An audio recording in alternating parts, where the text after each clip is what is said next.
Hi guys, I hope you all are doing well and doing great work.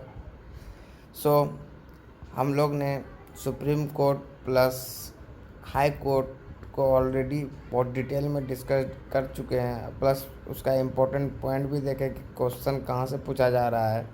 सो आज हम लोग tribunals के बारे में उसी तरह ही डिस्कस करेंगे. उसके पहले कि हम लोग ट्रिब्यूनल को स्टार्ट करें, अगर आप मेरे चैनल में नए हैं तो please subscribe our channel civil aspirant with Narendra and share with your friend. So हम लोग ने एक्चुअली लक्ष्मीकांत का सीरीज चलाया हुआ था, जिसमें हम लोग ने साइलेंट फीचर से लेकर अभी हाई कोर्ट तक डिस्कस ऑलरेडी कर चुका हूँ और प्लस सारा वीडियो अपलोडेड हो चुका है. अगर आप मेरे चैनल में न्यू हैं तो प्लीज़ वो साइलेंट फीचर से लेकर सुप्रीम कोर्ट तक का वीडियो को ज़रूर देखिए, क्योंकि वहाँ पर मोस्ट इम्पॉर्टेंट क्वेश्चन भी डिस्कस किया गया है और कहाँ से क्वेश्चन पिक होता है वो भी दिखाया गया है और कैसे लक्ष्मीकांत पढ़ना है वो भी बताया गया है. तो फिर इसको ट्रिब्यूनल देखने में काफ़ी आपके लिए हेल्पफुल रहेगा. नहीं अधिक टाइम लेते हुए चलिए हम लोग अब ट्रिब्यूनल स्टार्ट करते हैं.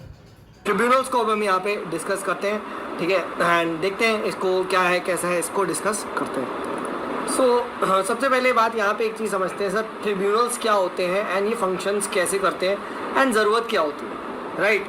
ठीक है, इसको हमें समझना है. सबसे पहली बात देखिए, यू नो दैट जैसे हाई कोर्ट वगैरह है एंड सुप्रीम कोर्ट वगैरह है, these are very very limited. High court जैसा भी हमने देखी हार्डली 24-25 है, and supreme court right we have just one supreme court and थोड़ी बहुत डिस्ट्रिक्ट कोर्ट्स है, right. And plus the nature of the dispute आप देखो, हो सकता है यार जजेस जो नेचर है दैट इज प्योरली इकोनॉमिक हो, प्योरली एक टैक्स बेस्ड डिस्प्यूट हो. अब आर द जजेस सो मच क्वालिफाइड कि इतने इन डेप्थ टैक्स लॉज को एनालाइज कर सकते हैं? ठीक है, अब लेटर से इलेक्ट्रिसिटी कुछ डिस्प्यूट हो गया, अब इलेक्ट्रिसिटी में हजारों कॉन्सेप्ट चल रहा है, फैराडे लॉ चल रहा है, ये लॉ चल रहा है, वो लॉ चल रहा है, ट्रांसमिशन लॉ से. अब जज क्या साइंस भी पढ़े, ठीक है, जज कॉमर्स भी पढ़े, जज क्या बोलते हैं आप कह सकते हो बायोलॉजी भी पढ़े, कह सकते हो बायोलॉजी भी पढ़े, ठीक है. उसके बाद चलो एडमिनिस्ट्रेशन की चीज़ें तुम संभाल लोगे, ठीक है. What about the technical aspect, environment हो गया कुछ डिस्प्यूट, अब इन्वायरमेंट में डेवलपमेंट में कुछ उन्होंने अलग ही एंगल दे दिया, ठीक है. अब जैसे एक अल्कोहल का लेके था कि आज तक डिस्प्यूट है अल्कोहल आप ऐसे कैसे बंद कर रहे हो, ठीक है. साइंस प्रूफ करता है कि अल्कोहल फायदे भी है, ठीक है. इनफैक्ट आप लोगों ने देखा होगा हम सबको थोड़ी थोड़ी अल्कोहल बचपन में पिलाई जाती थी, ब्रांडी बच्चों को, ताकि गर्म रख सके. तो आप कैसे कह सकते हो अल्कोहल इज बैड, ठीक है. तो अल्कोहल बैन पे लड़ाई हो गई कि alcohol a little amount consume is good for health, ठीक है. साइंस ने अब ये कह दिया. अब समझो, तो टेक्निकल नेचर के डिस्प्यूट्स हो गए तो कैसे सॉल्व करोगे, तो कैसे सॉल्व करें इन टेक्निकल डिस्प्यूट्स को. तो उसके लिए क्या हुआ, एक बात चली कि let's create some bodies, right, so that ये नंबर ऑफ डिस्प्यूट्स को भी कम करें, प्लस ये टेक्निकल नेचर के जो डिस्प्यूट्स हैं उनको सॉल्व करें. तो उसको बोला गया, आप कह सकते हो ट्रिब्यूनल्स. यानी sir the idea of tribunal was it interpreted in the original constitution? Not at all. The idea was through the 42nd constitutional amendment act 1976, right, and it added a new part XIVA to the constitution, right, and this entitled as tribunals. and इसके अंदर article number 323 है and 2 है, 323A and 323B. अभी हम सब बात करेंगे, don't worry. But ये 42nd कॉन्स्टिट्यूशनल अमेंडमेंट से आया था. पहली बात तो प्री का पहला क्वेश्चन ये है कि ओरिजिनल कॉन्स्टिट्यूशन में ट्रिब्यूनल था, ठीक है. तो ये अब नहीं है, इसका आंसर नो है, 42nd कॉन्स्टिट्यूशनल अमेंडमेंट से आया. अब बात करते हैं 323A ट्रिब्यूनल क्या कहता है. 323A आर्टिकल क्या कहता है, एंड ये जो 323 आर्टिकल है ये क्या कहता है, इट एम्पावर्स द पार्लियामेंट, याद रखना, एम्पावर्स हूँ parliament to provide for establishment of administrative tribunals for the education of disputes regarding the recruitment and conditions of service of person appointed to the public center service of center and state. क्या बोला, 323A कौन बनाएगा tribunal इसके under? Parliament. कौन से tribunal बनाएगा? Administrative tribunal. किसके लिए? Public service of centre and the state. ये याद रखना, ठीक है. अब 323A के अंदर ही जैसे पावर मिली, parliament has part the administrative tribunals act of 1985, ठीक है. तो ये यहाँ पे ध्यान रखना. और यही ट्रिब्यूनल एक्ट जो भी सेंटर या स्टेट के अंदर सर्विस के रिगार्डिंग केसेस आते हैं, तो उसके लिए क्या है, उसके लिए आपका ट्रिब्यूनल्स के पास आपको जाना होगा, वो होगा CAT, centre administrative tribunal as well as state administrative tribunal. But दोनों ही कौन बनाएगा, पार्लियामेंट बनाएगा। पहला क्वेश्चन तो प्री का ये आता है, ठीक है, तो ये याद ध्यान रखना, ठीक है गाइस। तो ये ध्यान रखने का 323A में क्या बोला गया है, ठीक है, ओके। अब तो इसी के चक्कर में क्या हुआ, आपका आया सेंटर एडमिनिस्ट्रेटिव ट्रिब्यूनल, ठीक है, आपका 1985 वगैरह में बने गए थे। और ये आप देख सकते हैं, इनकी देखिए खूब सारी बेंचेस होती है, 17 रेगुलर बेंचेस, राइट, इस टाइप से बेंचेस बनाई जाती है, ठीक है। And it exercises original jurisdiction in relation to recruitment of all service matters of the public servants covered by it, ठीक है। और सेंटर के जितने भी आपके सिविलियन एम्प्लॉयज़ हैं, इनके अंदर कोई भी अगर डिस्प्यूट वगैरह होता है, ठीक है, डिफेंस वगैरह के, तो भी ये इसी के अंदर जाते हैं, ठीक है। सिविलियन एम्प्लॉयज़ ऑफ डिफेंस भी ये कवर करता है, याद रखना, ठीक है। ये कहीं पूछा जाए कि नहीं ये मिलिट्री आएगा, नहीं नहीं नहीं, सिविलियन एम्प्लॉयज़ ऑफ डिफेंस को भी कवर करता है, ठीक है। तो ये यहाँ पे ध्यान रखना। And it is a multi membered body, right, and it consisted of chairman, vice chairperson वगैरह वगैरह, ये आप यहाँ पे पढ़ सकते हैं, ठीक है। इस टाइप से ये नहीं इंपॉर्टेंट है, what is important is the purpose. अब क्या ये मेंबर्स को सर रैंडमली किसी को भी अपॉइंट कर दिया जाता है, ठीक है, नहीं, ठीक है, ऐसा नहीं है, ठीक है। ये जो मेंबर्स हैं they are appointed by the president first and foremost, and they hold the office for a term of you can say 5 years or until the age of 65 years in case of chairman and वैसे 62 years in case of members। अब tribunal के साथ देखिए सबसे अच्छी बात है कि ये इतना ज़्यादा कॉम्प्लिकेटेड जो हाई कोर्ट सुप्रीम कोर्ट का प्रोसीजर है ये फॉलो नहीं करते, right. So these are not bound by the procedure laid down in the civil procedure code, right. They follow the you can say simple principles of natural justice, right. And fees भी कैसी आप देखो, nominal fee 50 रुपये की, ठीक है। तो if the person wants वो सीधा बिना लॉयर के भी अपील कर सकता है इनके पास। तो कोर्ट में जाने के लिए आपको पहले भाई ये पर्चियाँ लगानी पड़ेगी, फिर तारीख पे तारीख, देन उसके बाद लॉयर लाओ, हज़ारों चीज़ें, भाई बहुत सारी चीज़ें हैं ना। So this is what is the advantage of the tribunal, right, ठीक है। तो ये यहाँ पे ध्यान रखेगा, ठीक है।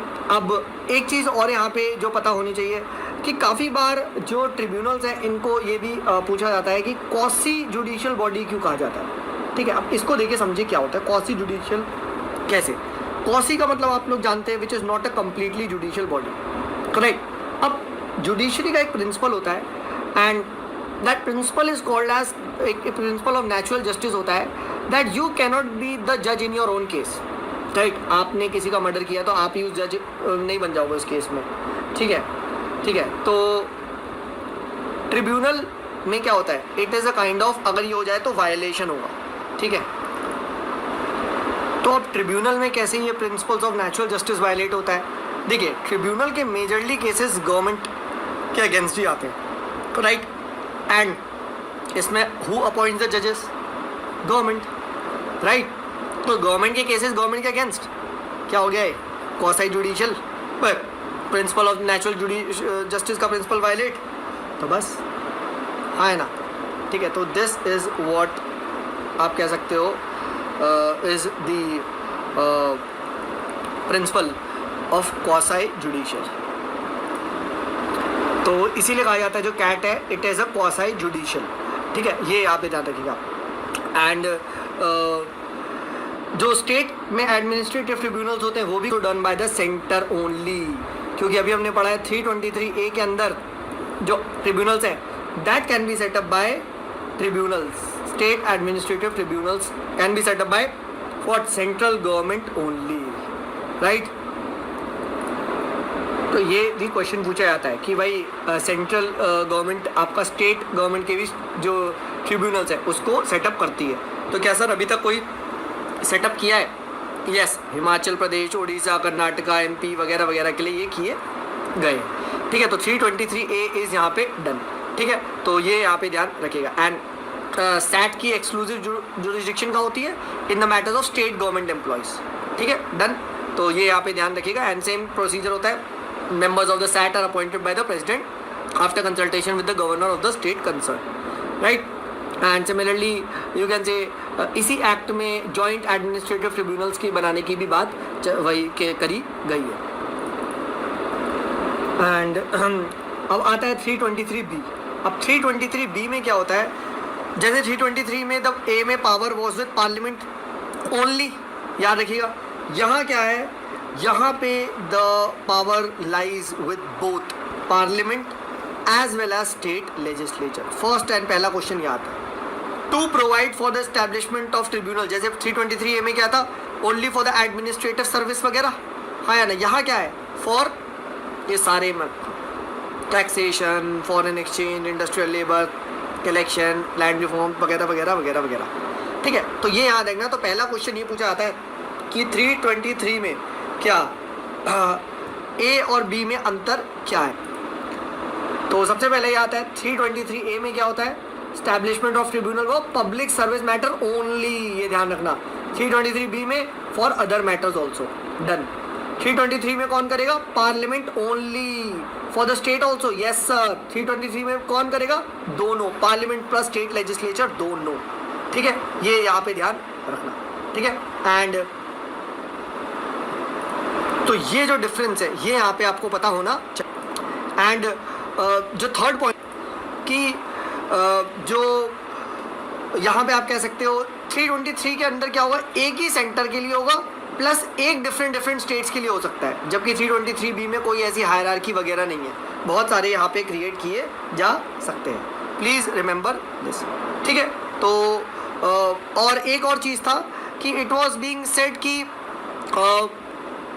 पहले ये जो हाई कोर्ट सुप्रीम कोर्ट की जुरिस्डिक्शन थी ये इन पे नहीं लगती थी, ठीक है। But in the Chandan Kumar case the supreme court declared those provisions of these two articles which excluded the jurisdiction of high courts and supreme court as unconstitutional. Hence क्या जुडिशियल रेमेडीज अवेलेबल है, यस, ट्रिब्यूनल्स के लिए भी judicial remedy ऊपर available होती है, ठीक है। तो ये हम लोगों ने जो है ट्रिब्यूनल्स है इसके बारे में तो यहाँ पे बात करी। So please do give it a read, ठीक है।